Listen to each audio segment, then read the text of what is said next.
Okay, example 3, we're solving exponential equations that have a base of n. So example 1, they were base 10 and we used a common log.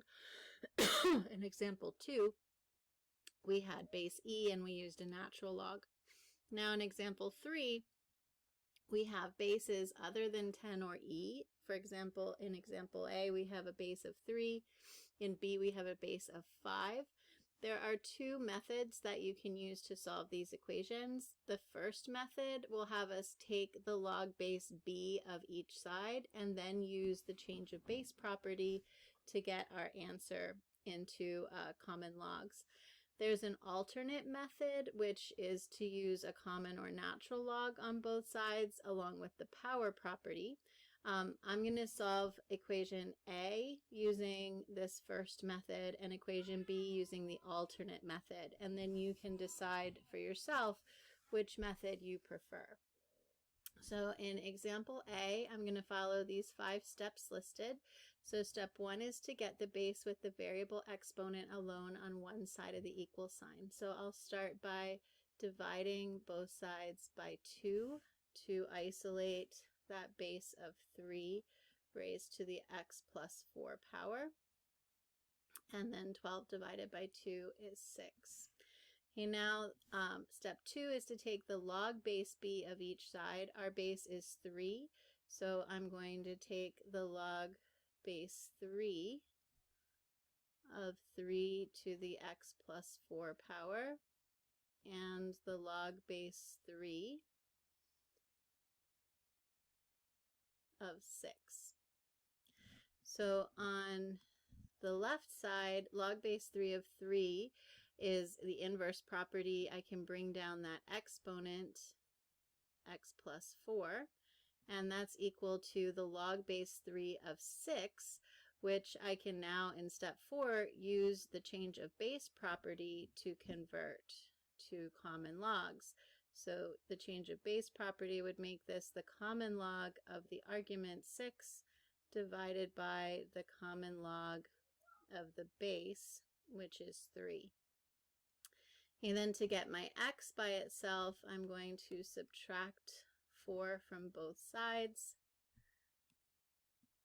And x then is equal to the common log of 6 divided by the common log of 3, and then minus 4. And we put that in the calculator and round to 4 decimal places to get negative 2.63691. And then we would check that result just like we did the other problems. Okay, in example B, I'm going to use the alternate method, which says to isolate the exponential term. So we're going to go ahead and add 10 to both sides.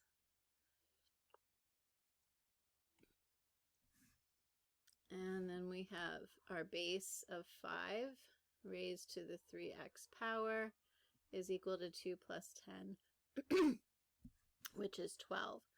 Okay, then our next step is to take a common or a natural log of both sides. So I'm going to go ahead and use a common log for this example. So I'm going to take the common log of 5 raised to the 3x power, and then a common log of 12. Okay, then our next step is to use the power property, and that power property then is going to bring this exponent of 3x out to the front as the coefficient on the log of 5. So now I have 3x times the common log of 5 equal to the common log of 12.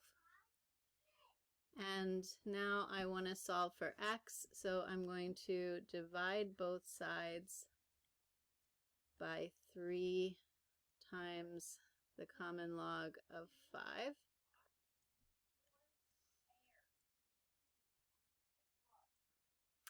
And that leaves me with my 3's canceled, my log of 5 canceled, and now the x is by itself.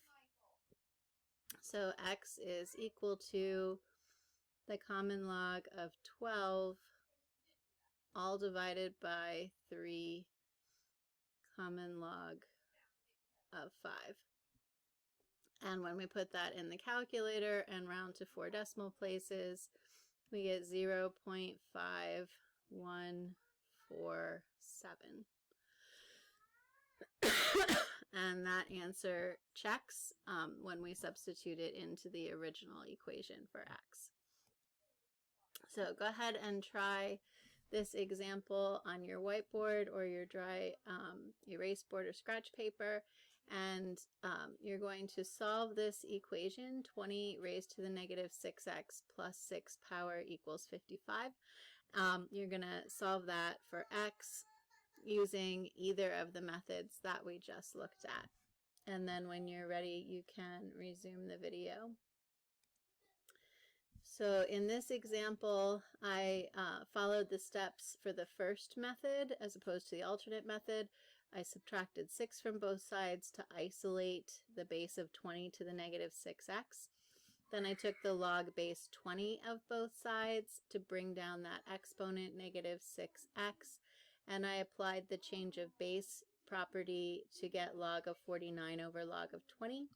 Then to get x by itself, I multiplied both sides by the reciprocal, so negative 1/6 times the log of 49 over log of 20, and rounded that result to 4 decimal places to get negative 0.2165.